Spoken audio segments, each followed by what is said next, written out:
जय श्रीमन नारायण। श्री लक्ष्मी नारायण भगवान की जय। श्री बालाजी भगवान की जय। श्री रामानुज स्वामी की जय। श्री स्वामी जी महाराज की जय। गुरु भगवंत आचार्य श्री श्याम सुंदर स्वामी जी महाराज की जय। कर्तव्य पालन पर આપણે ક્રમબદ્ધપણે સ્પષ્ટતા મેળવી રહ્યા છીએ। કર્તવ્ય પાલનમાં આપણે અત્યાર સુધી એટલું શીખ્યા કે કઈ રીતે બધાની અપેક્ષાઓ આપણા માટે કર્તવ્ય છે અને કઈ અપેક્ષાઓ આપણા માટે કર્તવ્ય છે। કર્તવ્યોના પાલનમાં સંબંધોનું શું મહત્વ છે એ તમામ બાબતો આપણે શીખ્યા, સમજવાની કોશિશ કરી।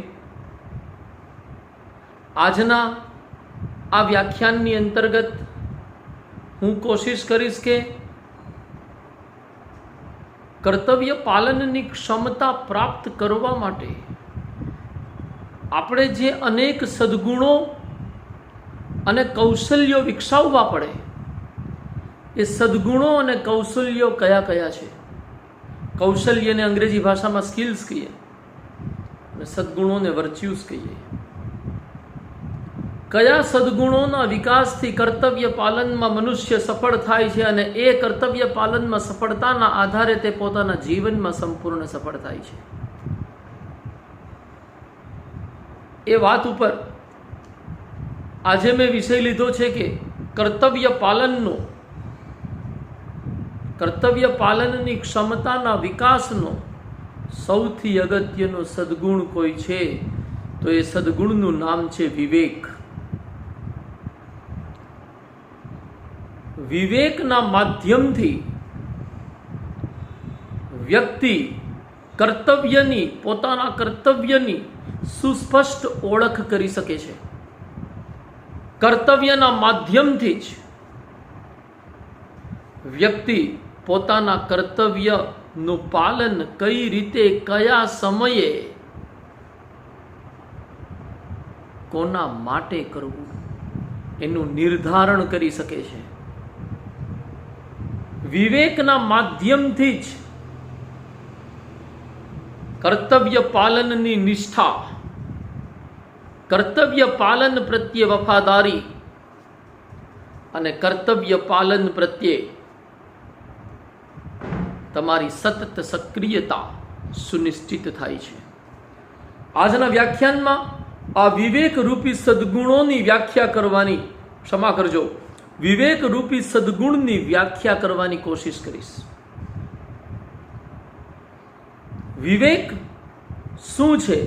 સીધી સરળ ભાષામાં વિવેકનું અર્થઘટન કરતા કહી શકાય કે વિવેક એ સમજ છે કે શું આપણા માટે શુભ છે, શું અશુભ છે। વિવેક એ સ્પષ્ટતાને દર્શાવે છે કે વ્યક્તિ સારા નરસાની, ઉચિત અનુચિતની, યોગ્ય અયોગ્યની ઓળખ કરી શકે। અને આ જો વિવેકનો અર્થ સારા નરસાની ઓળખ કરવાની ક્ષમતા એ જ વિવેક, તો એ અર્થમાં વિવેક એક બૌદ્ધિક સદ્ગુણ છે। આપણા આંતરિક વ્યક્તિત્વમાં, બાહ્ય વ્યક્તિત્વમાં તો શારીરિક રૂપરચના આવી જાય છે, પરંતુ આપણા આંતરિક વ્યક્તિત્વમાં બે અગત્યના સમાંતરપણે ચાલતા તત્વ છે। એકને બુદ્ધિ કહીએ છીએ, બીજાને ભાવના કહીએ છીએ। મોટાભાગના લોકો એવું માને છે કે બુદ્ધિ છે એ મસ્તિષ્કનો વિષય છે અને ભાવના છે એ હૃદયનો વિષય છે। ખરેખર જોવા જઈએ, વિજ્ઞાનને આધાર બનાવીને સમજવાની કોશિશ કરીએ તો ભાવના અને બુદ્ધિ બંને મસ્તિષ્કમાંથી જ ઉત્પન્ન થાય છે અને એ મસ્તિષ્કના આધારે જ આગળ વધે છે, સક્રિય રહે છે। આપણા આંતરિક વ્યક્તિત્વના બે તત્વ, ભાવના અને બુદ્ધિ, એમાંથી વિવેક બુદ્ધિથી જોડાયેલો સદ્ગુણ છે, ભાવનાથી જોડાયેલો નહીં। અને એ અર્થમાં હું એને કહીશ કે એક ઇન્ટેલેક્ચ્યુઅલ વર્ચ્યુ છે, એક બૌદ્ધિક સદ્ગુણ છે જેને આપણે વિવેક કહીએ છીએ। એક વાત ધ્યાનમાં રાખજો કે સદગુણ શું છે એની પણ સ્પષ્ટતા જો આપણી પાસે નથી તો એક અલગ જ પ્રકારનો ભ્રમ પેદા થશે. સદગુણ શું છે? હું સોક્રેટિસ, જે મહાન ગ્રીક ચિંતક થયા, યુરોપિયન ચિંતકમાં નામ આવે, સોક્રેટિસે કીધું કે સદગુણ જ્ઞાન છે. એમના જ શિષ્યના શિષ્ય થયા એરિસ્ટોટલ, જેને ભારતીય સાહિત્યમાં અરસ્તુ પણ કહેવામાં આવે છે. એમણે બહુ જબરદસ્ત વાત કરી કે સદગુણ આદત છે. જે સદગુણ તમારી આદત નથી, એ સદગુણ એની મેળે વિપરીત પરિસ્થિતિમાં તમારા વર્તનનો આધાર નહીં રહે. સદગુણ આદત છે, ગમે તેવી પરિસ્થિતિમાં તમે એ સદગુણના આધારે જ આચરણ કરશો. અને સદગુણના સ્થાને દુર્ગુણ છે તો દુર્ગુણ પણ આદત જ છે. એ આદત કોઈ એક દિવસમાં વિકસી નથી હોતી. એ આદતનો વિકાસ ક્રમબદ્ધપણે તમારા વિચાર, વાણી અને વર્તનના આધારે થતો હોય છે. એરિસ્ટોટલે કહ્યું કે સદગુણ એક આદત છે જે જ્ઞાનના માધ્યમથી અને અભ્યાસના માધ્યમથી મનુષ્યમાં વિકસિત થાય છે. એરિસ્ટોટલે એ પણ કહ્યું કે પશુ અને મનુષ્યમાં જો કોઈ તફાવત છે તો એ તફાવત બુદ્ધિથી છે. ભાવનાત્મક તત્વ પશુઓ પાસે પણ છે અને મનુષ્ય પાસે પણ છે, પરંતુ બૌદ્ધિક તત્વ, જેને હું અહીંયા બૌદ્ધિક સદગુણના રૂપમાં વિવેક કહી રહ્યો છું, આ બૌદ્ધિક તત્વ ફક્ત અને ફક્ત મનુષ્ય પાસે જ છે. અને મનુષ્યતા એટલે કે માનવતા વિવેકના માધ્યમથી જ અભિવ્યક્તિ પામે છે. એવા વિવેક સદગુણની વ્યાખ્યા મેં કરી કે જે સારા નરસાની સમજ રાખે છે. સારા નરસાની સમજ હોવી એ જ વિવેક, શુભ અશુભની સમજ હોવી એ જ વિવેક. મારા ભાઈ બહેનો, આ વિવેકની પ્રાપ્તિ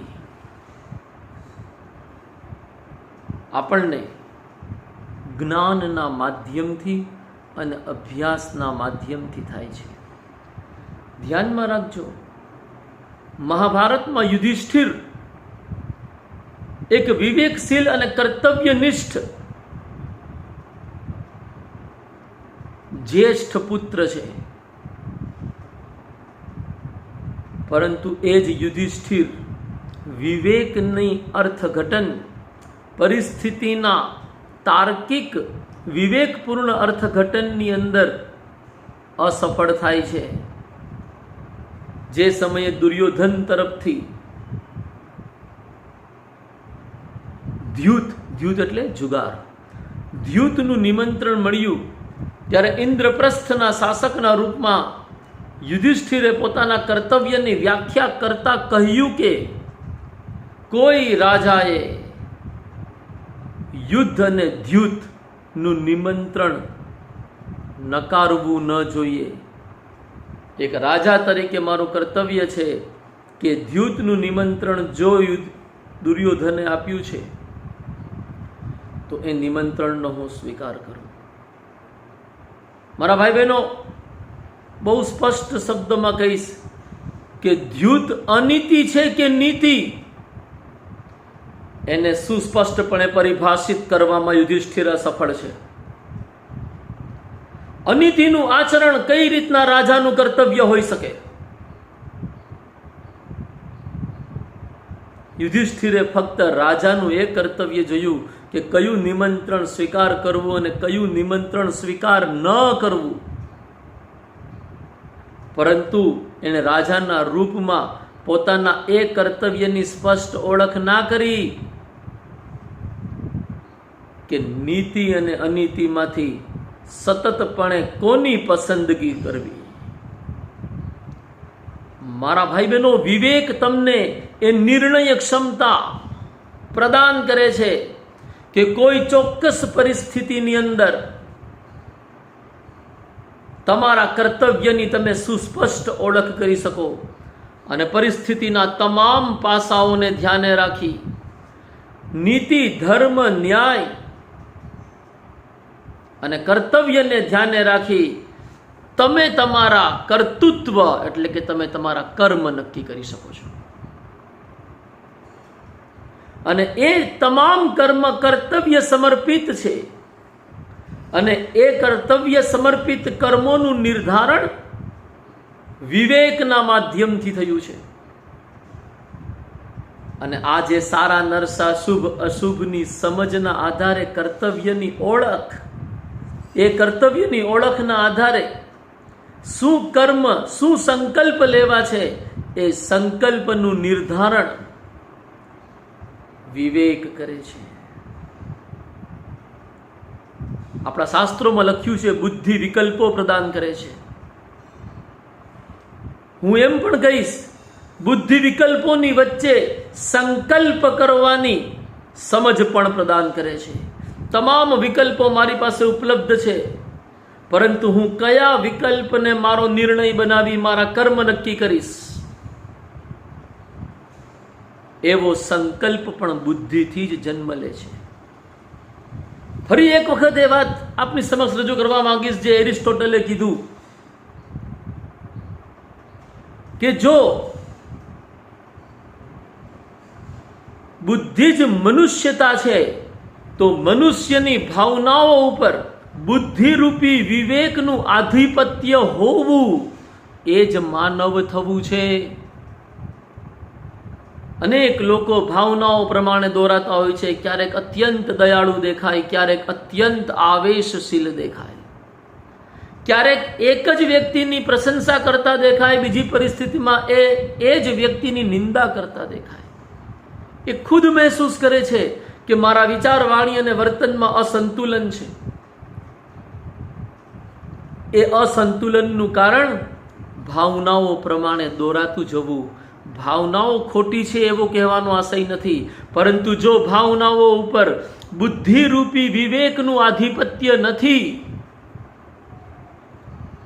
તો મનુષ્યનું વ્યક્તિત્વ અસંતુલિત, તેનું વર્તન અનિશ્ચિત સ્વરૂપનું હશે અને એવું વર્તન એને અવિશ્વસનીય બનાવશે. એવું વર્તન તેને અસત્ય તરફ અને અનીતિ તરફ લઈ જઈ શકે છે, જેમ યુધિષ્ઠિર જુગાર રમવા માટે તૈયાર થઈને અનીતિ કરવા માટે આગળ આવ્યો. આવી જ રીતે જુગાર રમતા દરમિયાન પણ તેણે પોતાના ભાઈઓને પોતાના ગુલામ માનીને જુગારમાં ઉતારી દીધા. મોટા ભાઈ તરીકે નાના ભાઈઓની એની ઉપર જવાબદારી હતી. નાના ભાઈઓ એના ગુલામ નહીં, એની શક્તિ હતા. પરંતુ વિવેકની કમી યુધિષ્ઠિરના વર્તનમાં ત્યારે દેખાય છે. એક જગ્યાએ મને સાંભળવા મળ્યું કે દુર્યોધને કીધું કે મારા વતી પાસા શકુની ફેંકશે. એ સમયે યુધિષ્ઠિરે એમ ન કહ્યું કે મારા વતી પાસા કૃષ્ણ ફેંકશે. એને કૃષ્ણ ઉપર, પરમાત્મા ઉપર પણ એનો વિવેક ભરોસો કરવાની અનુમતિ નથી આપતો. એટલા અહંકારથી ગ્રસ્ત છે યુધિષ્ઠિર, અને એનું પરિણામ દ્રૌપદીનું ચીરહરણ છે. વિવેકની કમી તમારી પાસેથી તમારી ઈચ્છા મુજબ એવા કર્મ કરાવશે કે જે કર્મ તમને કર્તવ્યથી વિમુખ કરી દે, કર્તવ્યથી અલગ પાડી દે, તમને અવિશ્વસનીય બનાવી દે. આ વિવેકની પ્રાપ્તિ કઈ રીતે સંભવ થાય છે? મેં બે શબ્દ કીધા, જ્ઞાન તથા એ જ્ઞાનના સતત અભ્યાસ. આપણા વિચાર, વાણી અને વર્તનમાં એનો સતત અભ્યાસ થતો રહે તો એ અભ્યાસ એક દિવસ આદત બની જશે. જે જ્ઞાન પ્રાપ્ત કર્યું એ જ્ઞાન વિચાર, વાણી, વર્તનની અંદર સામેલ નથી થતું. એ જ્ઞાન ફક્ત કેવા બોલવાની વાતો રહી જાય છે. એ જ્ઞાન ખરેખર જીવનમાં ગુણવત્તા અને જીવનને કર્તવ્યનિષ્ઠ બનાવવામાં ઉપયોગી નથી થતું. વિદ્યા દદાતિ વિનયમ. વિદ્યા that means જ્ઞાન, નોલેજ. વિનય એટલે વિવેક. તો જ્ઞાન અને એ જ્ઞાનનો વિચાર, વાણી, વર્તનમાં સતત અભ્યાસ વિવેકના વિકાસમાં સહાયક બને છે. જ્ઞાન શું છે? જ્ઞાનનો સતત અભ્યાસ કઈ રીતે આપણે આપણા જીવનમાં કરી શકીએ એ આગલા વ્યાખ્યાનની વિષય વસ્તુ રાખીશ. વિવેકની મહત્તા સમજાવી, ભાવનાઓ ઉપર બુદ્ધિના આધિપત્યને સુનિશ્ચિત કરવાનો અભિગમ રજૂ કર્યો. એ આ વ્યાખ્યાનનો સાર છે. આપ સૌ ભાવનાઓથી દોરાઓ એનો ઇનકાર નથી, પરંતુ ભાવનાઓ જો વિવેકથી નિયંત્રિત નથી તો ભાવનાઓ એવી જ રીતના અનિયંત્રિત થઈ જશે જેવી રીતના પરમાણુ બોમ્બની પ્રોસેસમાં અનિયંત્રિત પ્રમાણમાં ન્યુટ્રોનનું આક્રમણ થવાથી પરમાણુ વિસ્ફોટ થાય છે. એમ તમારી ભાવનાઓ ચાહે હકારાત્મક દયાના સ્વરૂપમાં હશે, લાગણીના સ્વરૂપમાં હશે, ચાહે નકારાત્મક કામ, ક્રોધ, લોભ, મદ, મોહના સ્વરૂપના હશે, અહંકારના સ્વરૂપમાં હશે, એ તમામ લાગણીઓ તમારું હિત નહીં, કદાચ અહિત કરી દેશે. લાગણી કે ભાવનાઓ ઉપર બુદ્ધિનું આધિપત્ય હોવું એ જ મારા ભાઈ બહેનો વિવેક છે. વિવેકના બે સંદર્ભ. પહેલો સંદર્ભ વિવેક સારા નરસાની સમજ છે, અને એ અર્થમાં વિવેક એક બૌદ્ધિક સદગુણ છે. અને વિવેકનો બીજો સંદર્ભ કે વિવેક ભાવનાઓ ઉપર બુદ્ધિના આધિપત્યને દર્શાવે છે, અને બુદ્ધિના માધ્યમથી ભાવનાઓને અભિવ્યક્ત કરવી એ વિવેકનો સાર છે. આજના વ્યાખ્યાનને અહીં જ વિરામ આપીશ. આપને વિવેકના આ મુદ્દા ઉપર કોઈ પ્રશ્ન, કોઈ મૂંઝવણ, કોઈ પણ બાબતની સમસ્યા હોય, આપ સૌ ચોક્કસ કોમેન્ટ સેક્શનની અંદર આ વાત રજૂ કરશો. હું એનો જવાબ આપવાની કોશિશ કરીશ. છેલ્લા 2 અઠવાડિયાથી હું આ પ્રવચન, આ વ્યાખ્યાન રજૂ ન કરી શક્યો, કારણ કે મારા ભગવાનનો બ્રહ્મોત્સવ હતો, અને એ પછી કોરોનાના આ વાતાવરણમાં મને થોડું શરદી પણ હતી, એટલે હું સતર્ક રહી અને ખુદનું ધ્યાન રાખી રહ્યો હતો. ભાઈ બહેનો, કોરોનાના આ વાતાવરણમાં દવાઓ સહાયક છે, નિર્ણાયક તમે પોતે તમારું પોતાનું કેટલું ધ્યાન રાખો છો એ જ છે. માસ્ક પહેરવો, ડિસ્ટન્સ મેન્ટેન કરવું, બિનજરૂરીપણે બહાર ન જવું, ભીડમાં જરા પણ ન જવું, આ બધી બાબતોનું પાલન તમારા વિચાર, વાણી, વર્તનમાં રહે એવી પરમાત્માને પ્રાર્થના. કોરોના મહામારીથી પરમાત્મા આપણને સૌને સંપૂર્ણ સુરક્ષિત રાખે એવી પરમાત્માને પ્રાર્થના, તથા પરમાત્માને હૃદયથી પ્રાર્થના કે કોરોના મહામારીને સંપૂર્ણ સમાપ્ત કરી દે. આ સાથે જ વ્યાખ્યાનને વિરામ આપું છું. ખૂબ ખૂબ ધન્યવાદ. આપે બહુમૂલ્ય સમય ફાળવ્યો. જય શ્રીમન્નારાયણ.